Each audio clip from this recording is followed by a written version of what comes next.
ханымдар мен мырзалар, тіл жанашырлары, бүгінгі Ұлы Даланың ұлтаралық тілі атты форумына қош келдіңіздер. Қайырлы күн, форумға қатысушы жастар, жиналған көпшілік. Бүгінгі форум Жамбыл облысы Қазақстан Халық Ассамблеясының қолдауымен Жамбыл облысы әкім аппаратының қоғамдық келісім коммуналдық мемлекеттік мекемесінің ұйымдастыруымен өткізіліп жатыр. 2019 жылы мемлекеттік басшысы Қасым-Жомарт Кемелұлы Тоқаев Абайдың шығармашылығынан өзінді оқу эстафетасына үлкен қолдау көрсетті. Бұл челленджге Жамбыл облысы Қазақстан Халқы Ассамблеясының мүшелері де белсене қатысып, бірнеше айға ұласты. Әлеуметтік желіде қазақша еркін сөйлеген этнос өкілдеріне алғыс білдіріп, елімізге танымал тұлғалар өз парақшаларына да бөліскен болатын. Бұл Абайға деген құрмет әрі ұрпақты тәрбиелеудің тиімді тәсілі деп білеміз. Ендеше сол челленджге қатысқан облыстық Қазақстан Халық Ассамблеясының мүшелерін ортаға шақырып, қазақ тілін қалай меңгергендіктері туралы білсек. Неміс этномәдени бірлестігінің өкілі, облысымызға белгілі филармония әншісі Анна Вундерға береміз. Көп рахмет, енді біз үйреніп қалғанбыз, ортаға шығып сөйлемесек, сөйлей алмаймыз, елге қарап сөйлемесек. Жалпы өзім кішкене ғана тарихымды айтып кетейін. Өзім қазақ жерінің патриотымын, өйткені барлық концертім туған жер атты әнмен ашылады да, жабылады да.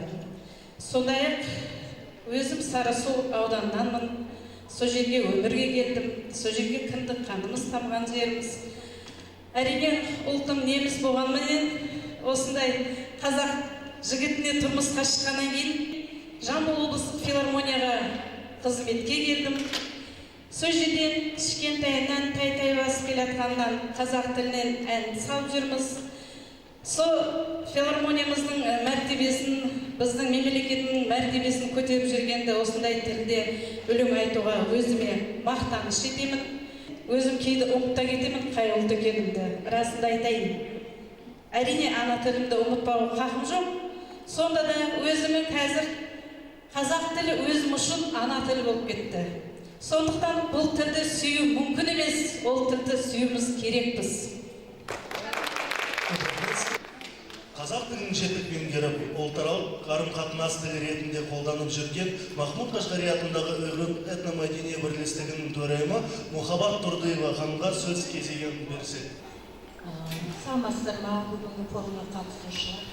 Бәріміз сонда жақсы күнде кездесіп отырмыз. Бәріміз сол бір жаңадан бас шығарып, бір жеңге қол шығарып, біздің отанымыз Қазақстанға қызмет етіп, сол өркендеуіне өз үлесімізді қосып отырмыз. Мынау біздің үлкен достық үйіміз ашылғанда да, біздің елбасымыз, президентіміз келіп, сол кісімен мен сөйлестім. Сол да маған сол тілдің білгенімнің арқасына деп білемін өзім. Өзіміздің Қазақстанымыз өркендей берсін деп айтамын. Рахмет. Евгений, бүгінгі іс-шарамызға осындай Ақжелкен жастар лигасы мен Жаңғыру жолы жастар қозғалысының мүшелері де қатысып отыр екен. Бірақ сол жастардан сұрамас бұрын мен өзінен сұрағым келіп отыр. Осы қазақ тілін қалай және қай жерде үйрендің? Ой, негізі Виктория, қазақ тілі ол мен қанымда деп айтуға болады. Шыны керек болса, өйткені мен нағашы атам қазақ өзі. Енді көшеде балдармен қазақша сөйлеп, солай меңгерді қазақ тілінде. Ал сіз ше? Енді мен қазақи ауылда өстім десем болады. Мойынқұм ауданы Ламбел ауылында өстім, бірақ дегенмен де Ресейде туылдым. 2000 жылы отбасымызбен бірге осы Қазақстанға көшіп келдік. Қазақ мектебін бітірдім. Енді кішігірім ауылда тұрғаннан кейін өзі бірақ мектеп, қазақ мектебі. Енді үйдегілер амал жоқтығынан мені қазақ мектебіне берген болар. Бірақ қазір әке-шешеме алғысым шексіз, осы қазақ тілін осындай деңгейде, осындай дәрежеде меңгергенім үшін. Ең бірінші Русалинадан сұрағым келіп отыр. Осы қазақ тілін қалай меңгердің және де қай жерде? Қайырлы күн, мен Пряхина Русалинамын. Қазіргі таңда Мұхаммед Хайдар Дулати атындағы Тараз мемлекеттік университетінің студентімін. Бала кезімнен анамның тәрбиелеуінде өсіп келе жатырмын және қарапайым номері 22 орта мектепті мен бітірдім.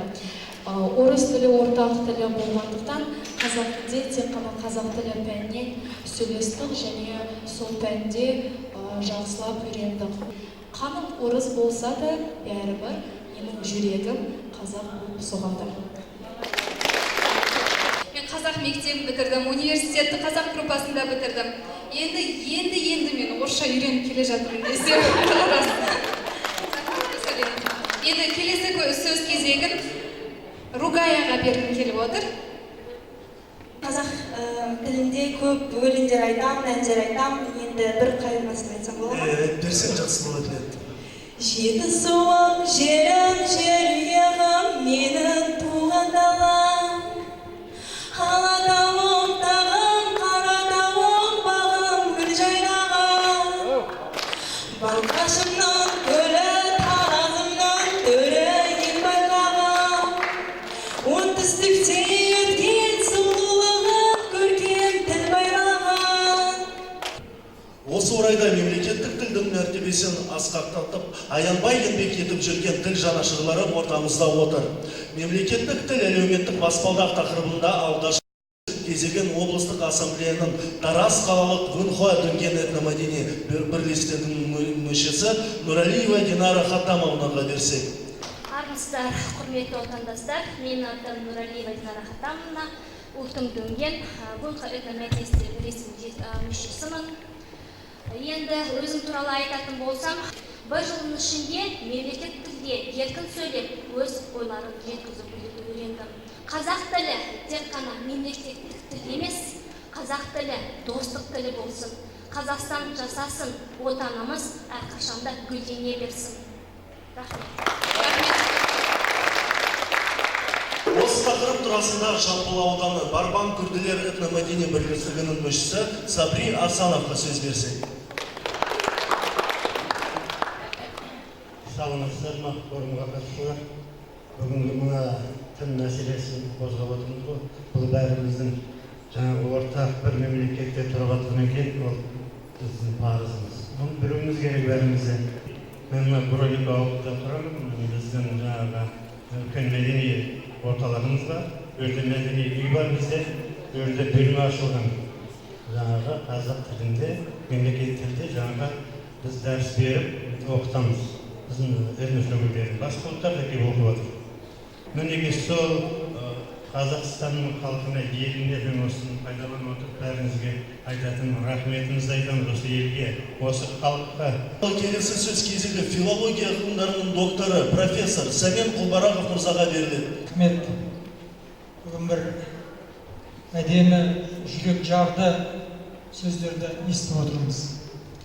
Әр ұлттың өкілі, бірақ тағдырдың айғауыменен қазақтың даласына келіп, қазақтың пейілін, ниетін, дастарханын көріп, танып біліп, осы елдің отанының елімін, азаматымын деп сөз қозғап отырсыздар. Мен осыған өте қуаныштымын. Келесі кезекте мемлекеттік тілдің ұлтаралық қарым-қатынас тіліне айналуы жөнінде Мұхаммед Хайдар Дулати атындағы Тараз мемлекеттік университетінің филология және журналистика кафедрасының доценті Темірбай Мұқашев мырзаға сөз беріледі. Саламатсыздар ма, құрметті ағайындар. Мына бүгінгі форумға келгендеріңіз үшін үлкен рахмет. Бірге мына Мыңаралтың өскен жерінде бұл жерде қалың кореецтер тұрды. Солардың барлығы сол жергілікті тілде жақсы меңгерді. Бірақ сол кезде бір ғажабы, бір мемлекет тарапынан қазақ тілін үйренудің нұсқау болған емес. Бірақ олар үйренді. Неге? Өйткені саналы түрде меңгерді. Сіздердің бүгінгі міндеттерде шығып, өз менің тілімде, қазақ тілінде сөйлегендеріңіз мені ерекше қуантып отыр. Ішінде бір тамаша бір сізге деген бір махаббат сезім оянып жатқан сияқты. Өйткені сол менің тіліме сіздер мен жүрегім ол жолда назарбаевтар. Үлкен рахмет сіздерге. Өсіп өрлей беріңіздер. Рахмет. Ақын сазгер Үміт Битеноваға сөз кезегін береміз. Армысыздар, ардақты ағайын. Қазақстан қар барыс, қазақ қасқыр. Бұл ұғымда кәрмен озат жас тұр. Ұлттық ұлы күйенің кілті болған біздің дәстүр, ерекше ғажап дәстүр. Жамбыл облыстық Арай жастар газетінің мәдениет бөлімінің жетекшісі Нұржан Қадырәлі мырзаға сөз кезегін береміз. Ана тіліме деген жүрек жарды өлеңім бар еді, жаңадан жазылған, сол өлеңді оқып берейін. парыз. Дастан қылып жеткізген жатымды да, ойлануға от берген ақылдыға. Сен анасың мен түгіл бұл жалғанда әбейлеген биді де, батырды да.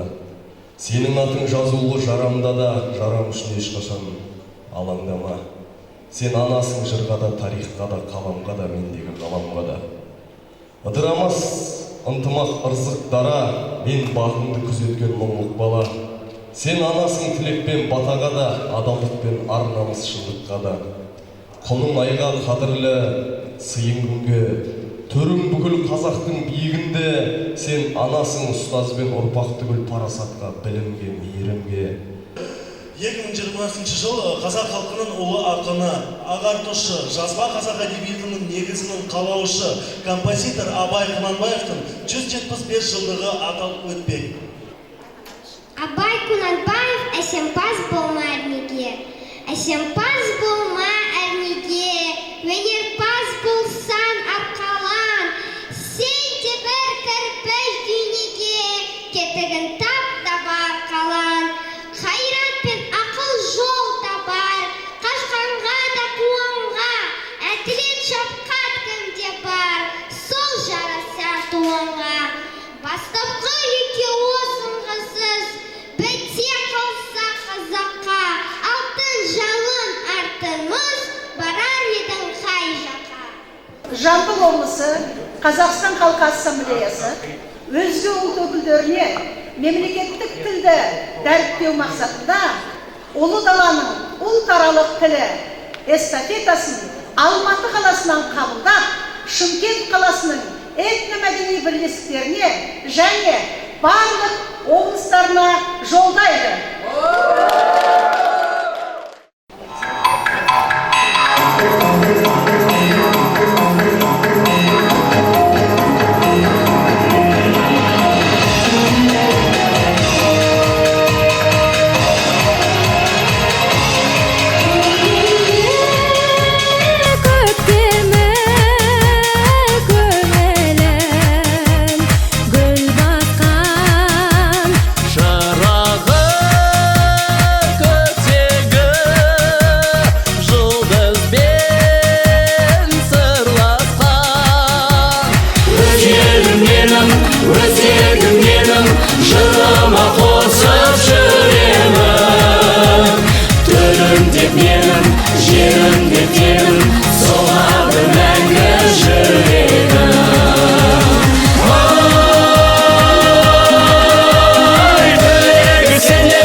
Жүлдені